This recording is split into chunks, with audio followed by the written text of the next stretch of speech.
Hello and welcome to another Arkis video and to a bit of a bonus video to the Race A video from Monday.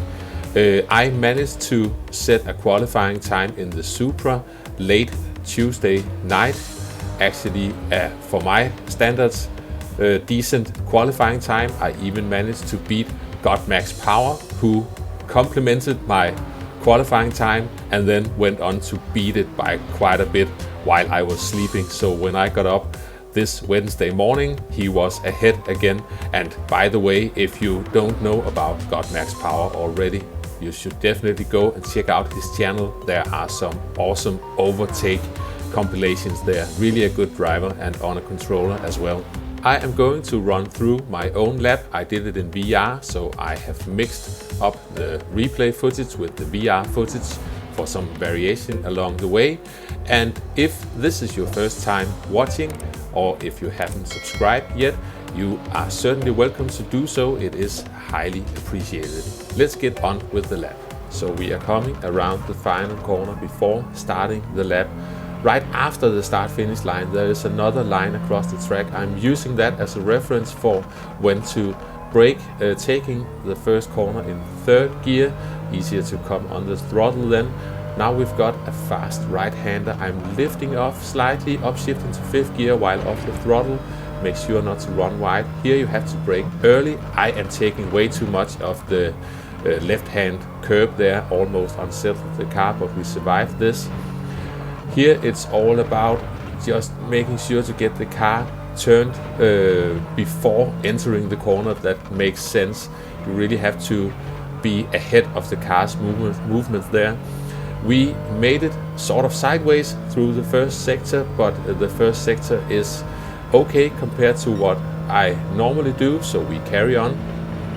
Now we've got this fast right-hander lifting off slightly, trying to hit both apexes. I slightly missed the second one. Now we are flat out for a bit and we are coming up to a rather dangerous left-hander. It's so easy to run wide, but you can see it goes uphill for a short moment. That's where you want to lift off, because then there's some weight on the front tires. If you go beyond that point, then you are bound to run wide. We are using third gear around that corner, and now we are flat out down through what's called the foxhole, and then we are coming up the hill towards Adenauer Forst. And sort of midway on that curb, I am dabbing the brake down to fifth gear, down two more gears, making sure to keep the car in check. Now down into second gear, trying not to run too wide, and also trying not to take too much of the inside of the exit of Adenauer Forst. Now we've got a fast left-hander coming up.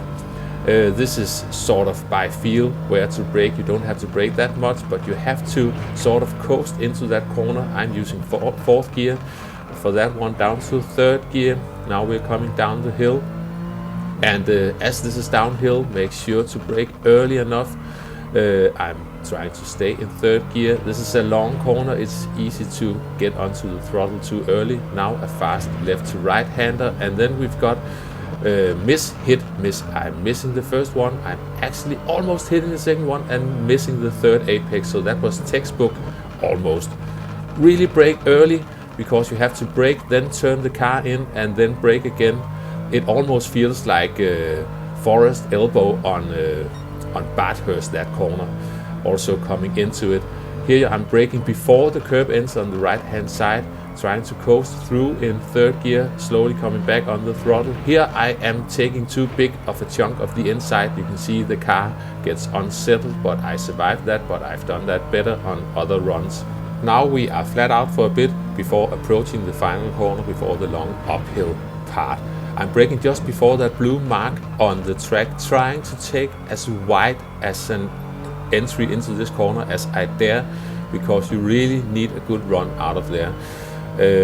So now we are just on it. I can still see that my split times are looking good, so I just have to survive this. Now we are flat out for quite a bit and uphill, so that's why that final corner before the split is so crucial. Now we are coming up to Bravery corner, and just to be safe, there's a bit of tarmac on the right hand side. I'm going down to 5th gear well early to make sure that the car is settled before getting into that corner, just to be safe. A tiny lift there to stay on the track. In a race car you can go flat out. Braking just before the curb on the left hand side, and here I'm actually using 2nd gear. I've tried to exit in 3rd gear, but it's easy to make too much wheel spin in 3rd gear. Into the carousel, just make sure to stay in it. I think I am upshifting to 3rd before exiting it. Now we've got a whole section of blind corners coming up, and you really have to be ahead with the car movements. You can go flat out here, but I'm going down to 4th gear well early. Make sure to get the car turned in, and as well here, because we're coming over a hill, this one is really tricky to see where you're going, so don't overcook it. Now coming down the hill, we are coming down the hill now. Make sure not to come in too hot, because you have to sort of guide the car through the corner so you can get a good exit speed.